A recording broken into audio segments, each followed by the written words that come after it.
Il y a puissance dans le nom de Jésus. Il y a puissance dans le nom de Jésus. Salut à toi qui regarde cette vidéo. Je vais faire un petit partage sur ce thème, fuis les passions de la jeunesse. Et j'espère qu'à la fin de cette petite vidéo, tu seras encouragé. En tout cas, je prie pour ça et je vais partager en fait comment moi, aujourd'hui, ce verset me parle. Voilà, fuis les passions de la jeunesse, en fait, c'est un verset qui est tiré de 2 Timothée 2, 22. En fait, dans le Nouveau Testament, l'apôtre Paul écrit ces 2 lettres notamment à son fils spirituel Timothée. Et dans ces lettres, on a toute une liste de recommandations adressées à Timothée. Dans cette liste, on peut en fait mettre une catégorie attention danger. L'apôtre Paul en fait le prévient et le met en garde contre un certain nombre de choses. Et on peut mettre ce verset-là dans cette catégorie. 1 Timothée 1, 18. L'apôtre Paul lui dit « Timothée, mon enfant, voici le conseil que je t'adresse en accord avec les prophéties prononcées autrefois à ton sujet.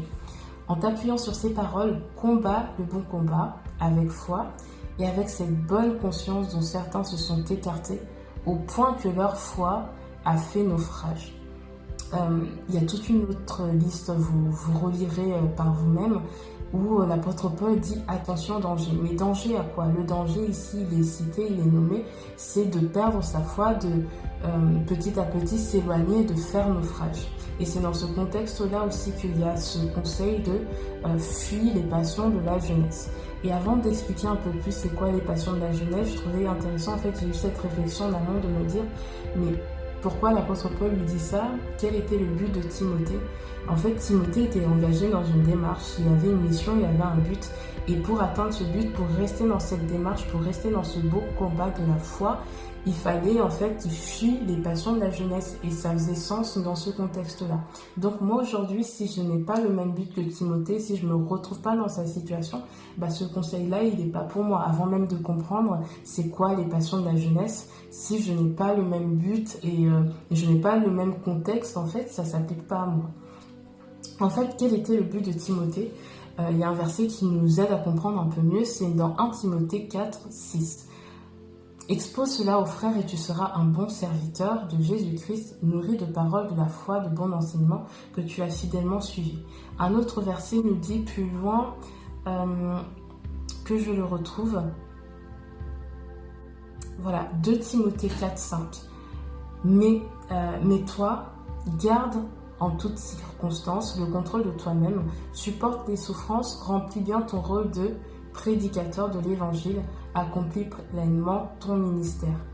Donc, on voit clairement quel était le but, la mission en fait de Timothée et pourquoi on lui donnait ce conseil. C'est que Timothée, il était dans le service. On dit serviteur de Jésus-Christ et concrètement, il était prédicateur de l'évangile, il était évangéliste. Et voilà, il était engagé vraiment dans le ministère. Et tu me diras peut-être que aujourd'hui, moi je suis jeune, je suis dans les études, je passe mon bac. Franchement, c'est pas dans la vie, je suis pas pasteur, je suis pas prédicateur, donc ça s'adresse pas à moi. Je dirais simplement qu'à partir du moment où tu es sauvé, que tu as mis ta confiance en Jésus-Christ, à un moment donné dans ta vie, tu as fait vraiment cette démarche de l'accepter dans ta vie, d'ouvrir ton cœur, de placer ta confiance en lui, que tu as cru qu'il est mort, qu'il est d'abord venu sur cette terre, lui qui était Dieu, qu'il a vécu, qu'il est mort vraiment à la croix et au travers de cette œuvre de la croix, tu peux être sauvé des péchés, que tu as vraiment saisi cela dans ta vie, et ça s'adresse aussi à toi. Parce que nous sommes tous appelés, après avoir reçu ce salut, en fait, d'être serviteurs, d'être au service de Jésus-Christ, et de manière plus générale, de marcher avec lui et de continuer à progresser, et notamment au travers du service.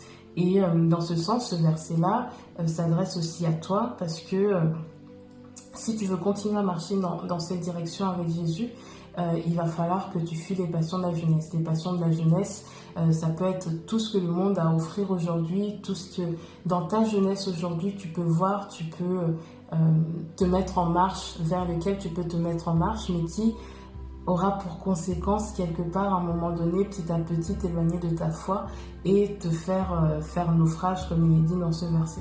Donc c'est aussi à toi d'analyser ce qui dans ta vie peut en fait rentrer dans cette catégorie-là. On peut citer l'argent, on peut citer les honneurs, on peut citer la sexualité par exemple. Enfin, il y a plein de choses et c'est à toi aussi personnellement de faire cette petite analyse.